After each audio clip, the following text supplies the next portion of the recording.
Introduce himself a little bit. Um, he has some interesting things to tell you about. I've listened to him talk through the week, and I was really fascinated with the history of most of us don't remember. Some of us who went to school learned about the World War, but we learned it from a perspective of the European side. We never really looked at the African aspect, the African side. So, Mr. Shaka, welcome. Give him a hand.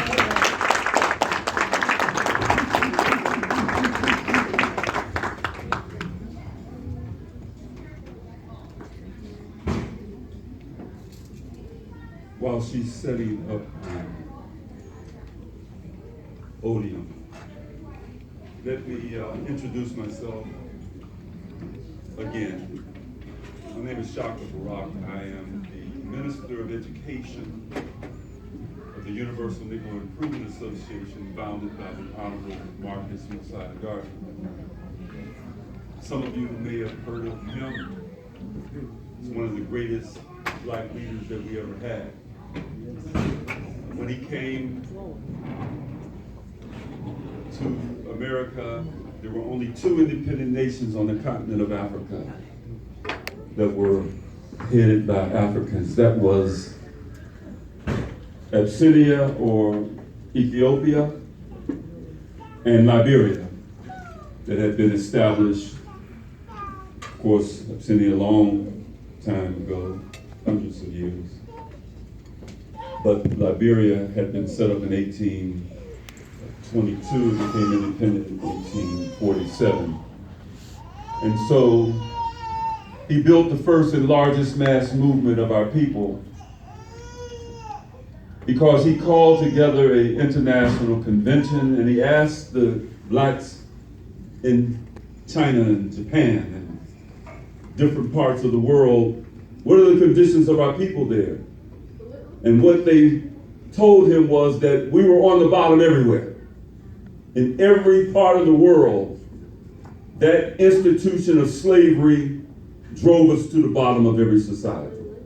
So the question became, what must we do to come from the bottom? And the answer was unify. President David Matanda, Board of Trustees, Board of Directors, executive officers, and members of the Uganda community, it's an honor to be here as a representative of the Honorable Marcus Mosiah Garvey. Just recently, we had a commemoration of D-Day. It took place in the United Kingdom and in France. And we were concerned that it was done from a Eurocentric perspective. There was no talk about the role that Africans played or the African diaspora played in bringing that war to an end.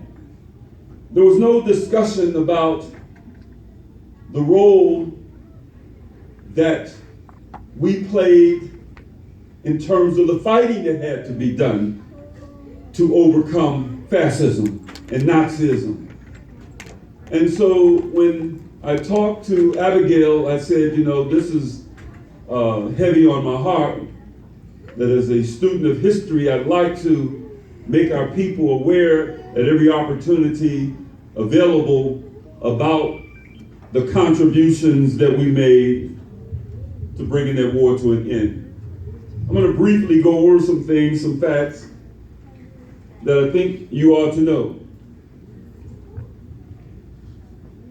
The war began in 1939, and for 6 years, the bloodiest war, the most destructive war that had ever existed, took place. More than 1 million Africans from the continent were forced or volunteered to be soldiers that were living under the colonial powers. Those that did volunteer had read Mein Kampf which is a book that was written by Adolf Hitler. And it laid out his strategy on how he was going to take over the world.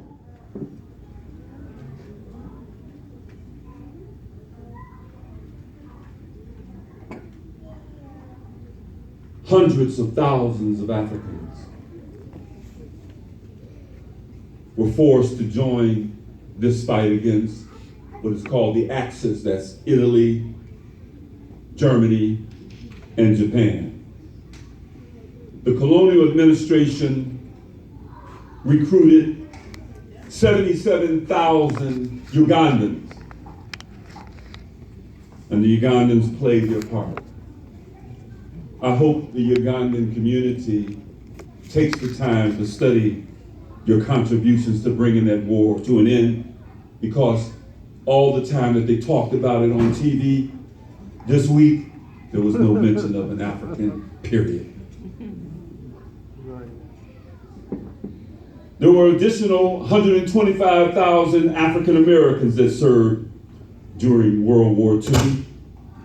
The first American hero of World War II was a black man by the name of Dory Miller. He fought and he died at Pearl Harbor. African Americans' contribution, we flew more combat missions than any one single group. We served as naval officers, Army WAC and Navy WAVES, these are female personnel. We served as Marines and paratroopers and armored tank crews. They seldom got relieved while they were serving. We fought in every weather condition. No Red Cross donut trucks came back to give us donuts. We liberated concentration camps. We never surrendered. We never left our men behind on the battlefield. We captured over 100,000 prisoners, including German generals. When our troops took showers, they didn't have the little truck that came by to take a shower. They took showers in the snow. So day after day, I was observing how there was no discussion about the role that the African played in World War II. And as I recall in the movie Patton, General Patton, there was no mention of the Africans that were with him. The movie The Great Escape, that's about the Africans escaping, digging tunnels. There's no mention about the Africans in that movie. The Darkest Hour, that was recent, about Winston Churchill, no mention about the Africans' role. But we cannot continue to rely on someone else to tell us about our history. We had 10,000 Africans from the Caribbean. They left their families and their homes and they joined the British Armed Forces, working behind the scenes and on the front lines to defeat Nazism. There were a sizable number of Afro-Latinos. And you know, when I heard the theme, Mr. President, unity above all else, when I heard the idea of African unity and economic development, I thought, what better way can we have African unity than to honor those men and women who gave their lives for freedom, for justice, for democracy? Because freedom and justice and democracy may need some warriors in the future. So we need to know who they are and what examples they left for us in terms of leadership. Ugandans.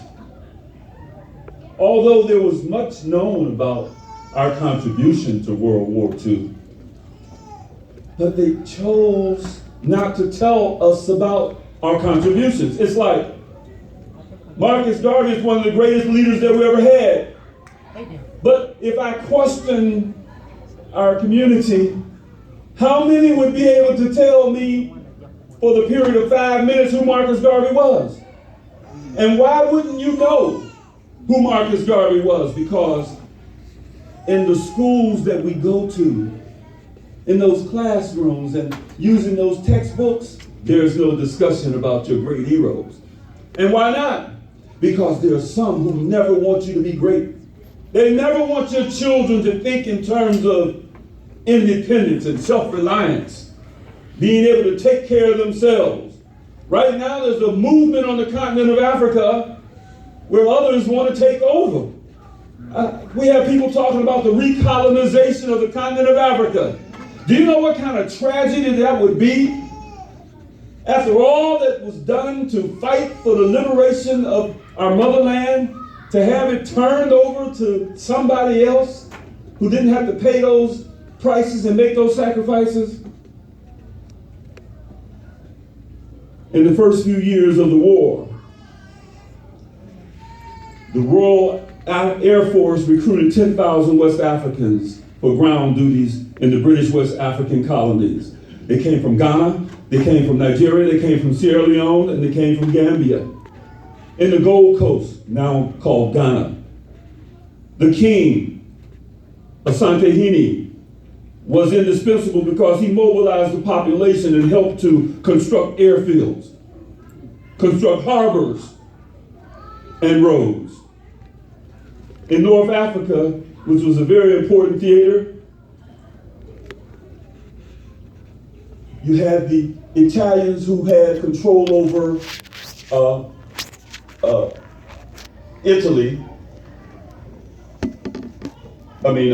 Libya, and you had the British and the Italians fighting back and forth, back and forth. We eventually won that campaign, but it was because of the Africans. Africans, I watched those children dancing. A dance isn't far removed from a fight. In other words, you can dance real good. It shows your flexibility. And the African has always had that from Shaka Zulu. We had the ability to be able to fight. So when we went on the battlefield, whoever it was for, they were in trouble if we were against them. The Germans called us the Hellfighters because we never back an inch. Once we took an inch, we never retreated. In fact, it makes me wonder sometimes when people talk about our youth and saying something about the crime. We can't do nothing about it. It's been known in Africa, when men stand up, boys sit down. So the problem might be that the men aren't standing up. Don't think that these young boys in our communities have an idea how to get out the dope game. They don't know how to put those pistols down. We don't have any uncles named Glock, AK-47, Uzi, Smith & Wesson. Those aren't our relatives.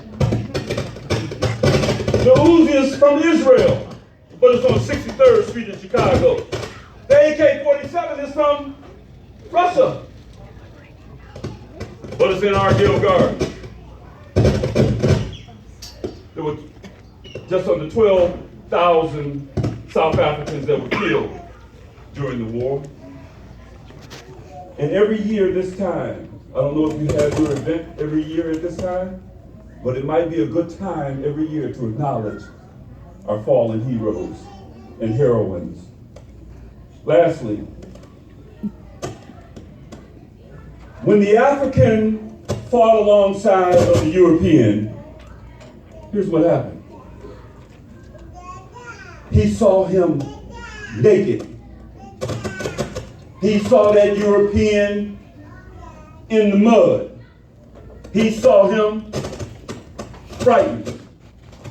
He saw him dying just like he was dying. So the man who he thought at one point through propaganda and miseducation was superior to him, he found him right in the ditch alongside of him. And when he gave up, it only encouraged us to move forward. So what did we do? We came back from the war and decided, doesn't Uganda need to be independent? Kenya need to be independent? Doesn't these countries, Nigeria, need to be independent? In other words, if we can go and fight to make the world safe for democracy for other people, we can't do it for ourselves. And we did realize that we could do it for ourselves. We did realize that we had the same kind of manhood that everybody else had. And so we went back to these various parts that they pulled us away from, and we joined these liberation movements. So we went from the beginning of 1939 with 2 independent nations on the continent of Africa to how many today, Mr. President? 55. Give yourselves a hand, Africans. 55. And so, I want to again thank the Uganda community in Greater Chicago for inviting the UNA out to participate in this wonderful gala. And I've enjoyed myself so far, and I know I will continue to enjoy myself. And please, don't make this the last time that you invite me. And I do need to know how we can contribute to any fundraising efforts to help those children that were talked about earlier in terms of getting them introduced to the soccer game. I thank you very much.